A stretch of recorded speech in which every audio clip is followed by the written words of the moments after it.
여러분 안녕하십니까? 위클리 뉴스입니다. 스쿨존에서 9살 김민식 군을 치어 숨지게 한 가해 차량 운전자의 항소심이 기각됐습니다. 금고 2년의 원심이 유지됐습니다. 송용환 기자의 보도입니다. 대전지방법원 제2형사부는 고 김민식 군을 치어 숨지게 한 44살 A씨에게 금고 2년을 선고했습니다. A씨는 항소심에서 금고 2년을 선고한 원심이 너무 무겁다며 감형을 주장했습니다. 1심에서 금고 5년을 구형했던 검찰은 반대 이유로 항소했습니다. 항소심 재판부는 검사와 피고인의 항소를 모두 기각하고 원심을 유지했습니다. 원심과 다르게 새롭게 고려할 만한 사정이 없고 피의자가 피해자 부모들에게 용서를 받지 못한 점 등이 반영됐습니다. 이날 재판은 고 김민식 군의 부모도 참관했지만 선고 결과에 대한 입장은 내지 않았습니다. A씨는 지난해 9월 아산의 한 스쿨존에서 교통사고를 내 김민식 군을 숨지게 하고 김 군 동생에게 상해를 입힌 혐의로 구속 기소됐습니다. 이를 계기로 스쿨존의 교통안전시설과 처벌을 강화하는 일명 민식이법이 제정돼 올 3월부터 시행되고 있습니다. 다만 이 사건은 법 제정 이전에 발생한 사건이어서 민식이법의 적용을 받진 않습니다. 중부뉴스 송용환입니다. 이번 집중호우로 충남 지역에서 큰 피해가 이어졌는데요. 장맛비가 그쳤지만 집을 잃은 이재민들의 한숨은 커져가고 있습니다. 보도에 김장섭 기자입니다. 흙더미의 주택이 형체도 없이 사라졌습니다. 쓸려 내려간 지붕만이 이곳에 주택이 있었다는 것을 알려줍니다. 모든 게 흙에 파묻히면서 이곳에 살던 한충희 씨는 복구에 엄두도 내지 못하고 있습니다. 당장 식구들이 지낼 곳도 마땅치 않습니다. 안전된 공간이 있어야지 아이들 씻기고 따신 물이 나와야지 아이들이 씻기고 그러는데 지금 학교도 지금 따신 물 안 나오고 지금 며칠째 씻지도 못하고 그런 상황이네. 가장 심각한 건 이제 그런 것 같아요. 집 담벼락이 몽땅 무너졌습니다. 창문은 다 깨지고 가재 도구는 모두 젖어 쓸 수 없게 됐습니다. 물난리에 주택이 잠긴 최언년 할머니도 마을회관에서 숙식을 해결하고 있습니다. 지금은 물이 빠졌지만 집으로 돌아갈 엄두조차 나지 않습니다. 아니 날아서 뛰어져서 홀랑 드러났으니까 시방도 나가서 물고 왔죠. 그래서 이번 집중호우로 충남 지역에서는 주택 11동이 완전히 파손됐고 46동은 반파된 것으로 확인됐습니다. 충남 지역에서만 집중호우로 668가구, 1156명의 이재민이 발생했습니다. 이 가운데 12일 오전 6시 기준 충남 지역에서 79가구, 156명의 수재민이 아직까지 집으로 돌아가지 못하고 있습니다. 현재 각 지자체들은 피해 상황 조사에 착수했고 피해 주민들을 위해 신속한 구제 방안 마련에 노력하고 있습니다. 수마의 한순간에 보금자리를 잃은 수재민들, 복구까지 얼마만큼의 시간이 더 소요될지 몰라 고통이 더 커지고 있습니다. 중부뉴스 김장섭입니다. 이번 집중호우로 큰 피해를 입은 천안과 아산 지역에서 수해 복구가 한창입니다. 워낙 피해가 크다 보니 복구에도 어려움을 겪고 있는데요. 천안 피해 지역을 찾은 이낙연 더불어민주당 당대표 후보는 제도 안에서 최대한 지원하겠다고 약속했습니다. 보도에 김장섭 기자입니다. 비닐하우스가 엿가락처럼 휘었습니다. 하우스 안 농작물들은 수확도 하기 전에 모두 폐기 처분됐습니다. 지난 3일 집중호우에 하천 제방이 무너지면서 몽땅 침수된 겁니다. 서둘러 복구 작업에 나서고 있지만 올해 농사를 망치면서 앞으로가 막막하기만 합니다. 이게 한순간에 이렇게 나가버리니까 이걸 다시 어떻게 복구를 해야 되고 어떻게 다시 해야 되고 또다시 빚을 내서 해야 될지 이게 진짜 너무 힘들어요. 또다시 빚을 안고선 또 시작해야 되거든요.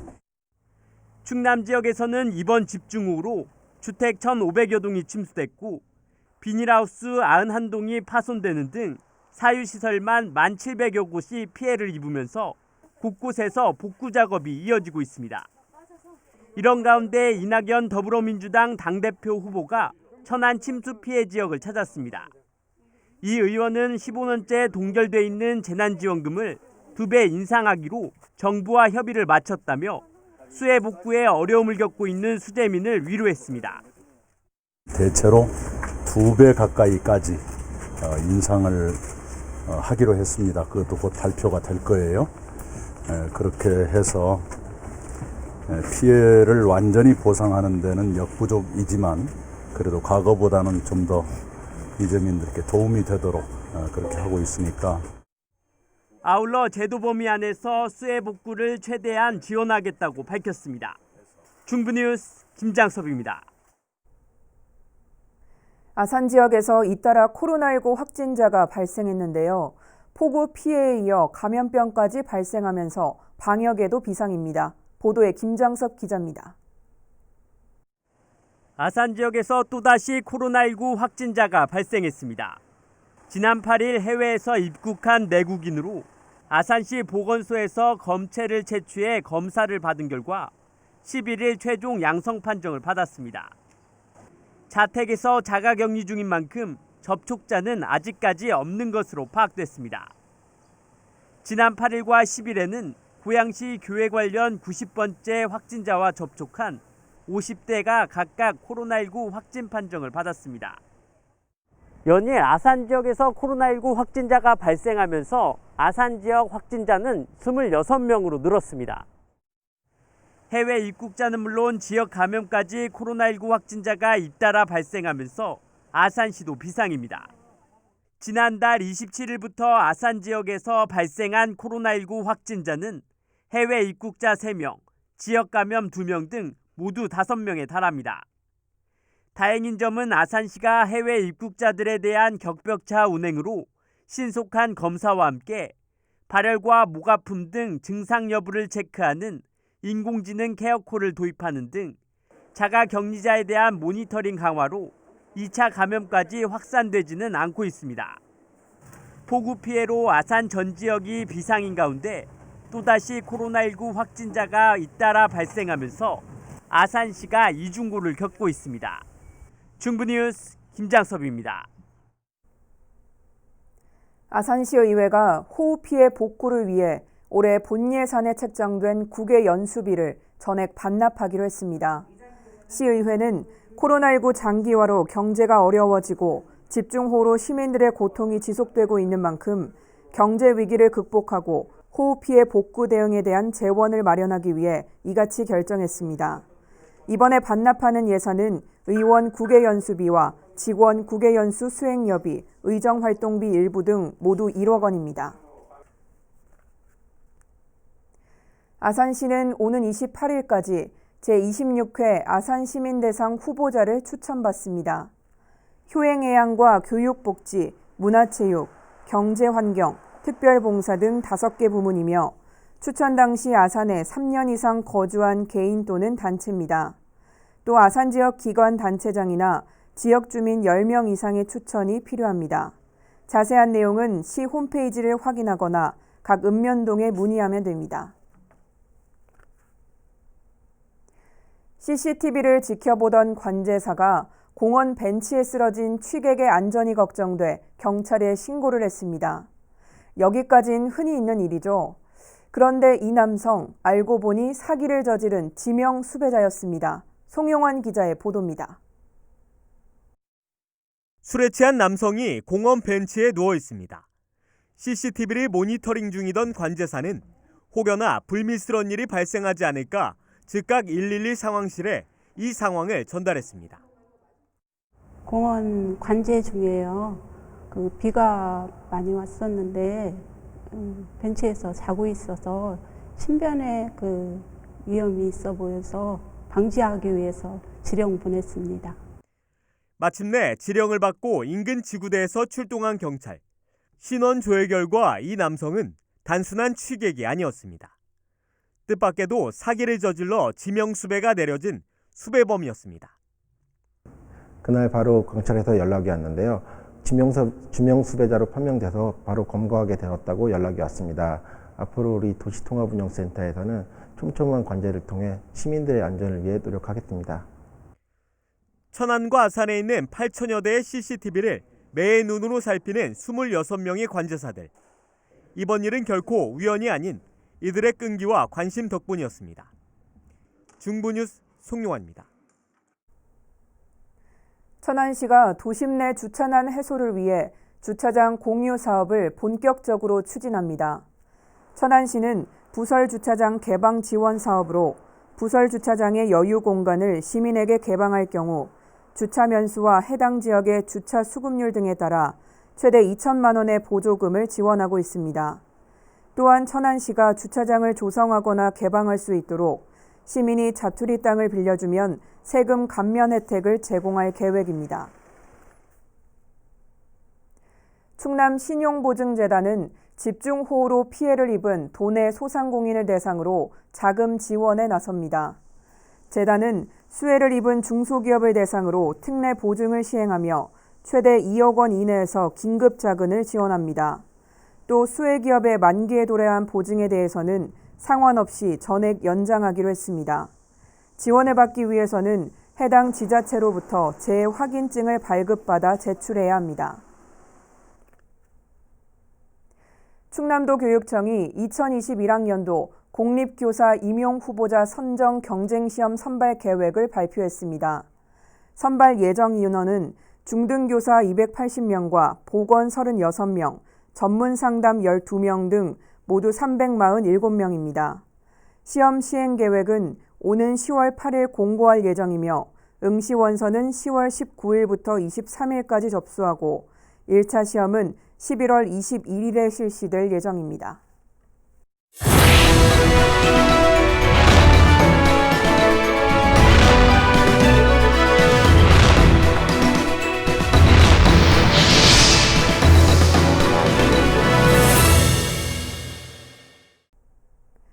지난해 말 기준 수도권 인구가 사상 처음으로 국가 전체 인구의 절반을 넘어섰는데요. 국가 균형 발전을 위해 세종시가 출범했지만 큰 효과를 보지는 못하고 있는 것이 현주소입니다. 과연 세종시는 잘 가고 있는 걸까요? 시사토크 견제구를 통해 세종시 인구 이동 현황의 현주소를 점검해봤습니다. 핵심 내용을 김우순 기자가 정리했습니다. 세종시가 출범한 지난 2012년부터 지난해까지의 인구 순 이동자 수를 분석해봤습니다. 2012년 17,000여 명을 시작으로 2015년엔 5만 명 이상이 급증하는 등 지난 8년 동안 23만 2천여 명이 순 이동, 즉 늘었습니다. 표면적으로는 나쁘지 않은 수치지만 내실을 들여다보면 아쉬움이 남습니다. 8년간 늘어난 전체 인구 중에서 서울과 인천, 경기 등 수도권에서 세종시로 순 이동한 인구는 5만 8천여 명으로 전체 순 이동자 수의 25% 수준에 불과했습니다. 대전 등 충청권에서 순 이동한 비율보다 턱없이 낮은 수치입니다. 뭔가 불균형적인 어떤 인구 이동이 좀 보여지고 있다라고 좀 보여지고, 자, 이런 지표만 봤을 때는 제대로 이런 그 세종시 출범 목적이 이행이 되지 않고 있다라는 부분을 단적으로 보여줍니다. 문제는 올해입니다. 그나마 지난해까지 순 이동자 수가 플러스였다면 올해는 마이너스로 돌아섰습니다. 올해 1월부터 5월까지의 순 이동자 수 통계를 보면 전국적으로는 3,700명 이상이 세종시로 순 이동했지만 수도권으로 범위를 좁혀보면 대략 600명 이상 줄었습니다. 그러니까 수도권에서 순 이동자 수는 657명이 줄어버렸어요. 그러니까 이 의미가 뭘까? 정말 안타까운 부분이죠, 이거는. 행정수도 이전이란 보다 강력한 국가 균형 발전 정책이 요구되는 대목입니다. 한편 세종시 출범 후 지난 8년간의 인구 이동 현황과 최근 불거진 행정수도 이전 이슈에 대해 토론한 시사토크 견제구는 오는 15일 오전 9시 SK 브로드밴드 세종방송 지역 채널을 통해 방송됩니다. 세종뉴스 김우순입니다. 세종시 로컬푸드 직매장인 싱싱장터가 5년 만에 매출액 1,000억 원을 달성했습니다. 로컬푸드 직매장인 싱싱장터는 지난 2015년 9월 싱싱장터 도담점 개장을 시작으로 지난 2018년 1월에는 아름점도 문을 열었습니다. 개장 당시 참여 농가는 218개 농가에서 올해 8월 기준 954개 농가로 4배 가까이 늘었으며 판매 농산물도 647개 품목으로 2배 가까이 증가했습니다. 소비자 회원 역시 47,617명으로 개장 첫 해보다 7배 이상 늘었으며 하루 평균 이용객 수도 3,822명으로 크게 증가했습니다. 한편 세종시는 내년 세롬동에 싱싱장터 3호점을 개장할 예정이며 2023년에는 소담동에 4호점 건립을 추진 중입니다. 세종시가 조치원역 유휴 철도 부지를 활용해 추진한 주차 환경 개선 사업이 대통령 직속 국가균형발전위원회가 주관한 2020 균형발전사업평가에서 우수 사례로 선정됐습니다. 세종시의 주차 환경 개선 지원 사업은 활용도가 낮은 기존 조치원역 유휴 철도 부지를 활용해 공영 주차장을 설치 운영하는 사업으로 주민 스스로 문제점을 발견하고 해결 방안을 제시하는 한편 도시숲과 도시재생 사업을 연계해 사업의 효과를 극대화했다는 점에서 높은 점수를 받았습니다. 세종시 교육청이 관내 모든 학교에 2학기부터는 전교생 매일 등교 원칙을 권고하기로 했습니다. 당연히 코로나 방역도 강화될 예정인데요. 문제는 과대학교의 학생 밀집도를 어떻게 낮추냐 하는 겁니다. 김우순 기자의 보도입니다. 세종시 지역 유치원을 비롯한 초중고등학교의 2학기 학사 운영은 전교생 매일 등교가 원칙입니다.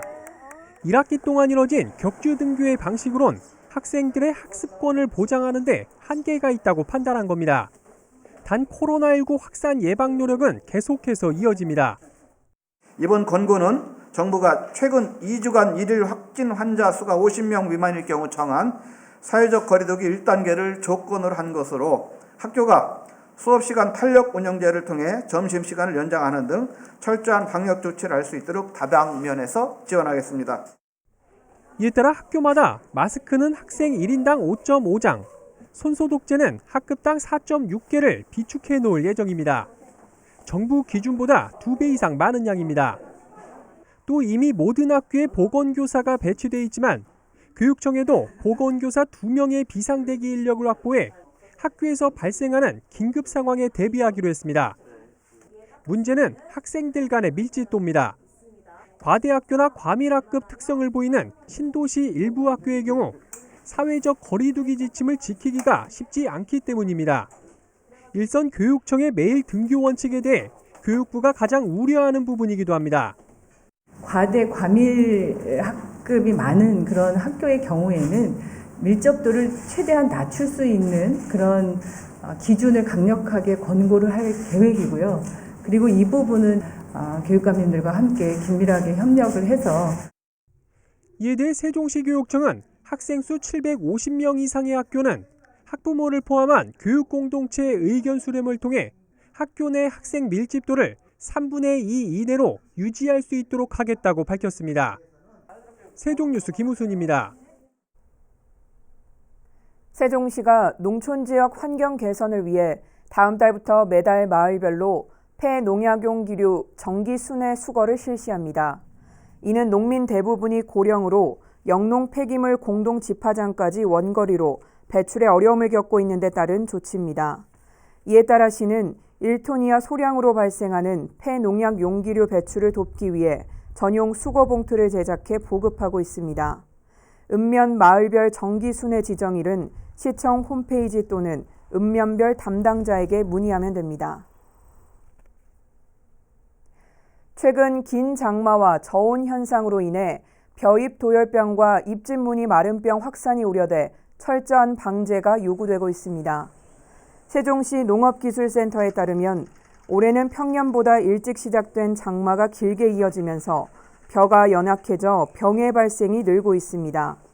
잎도열병은 방제 적기를 놓치면 생산 수량 감소로 이어질 수 있고 입진무늬 마름병은 벼 쓰러짐의 원인이 될 수 있습니다.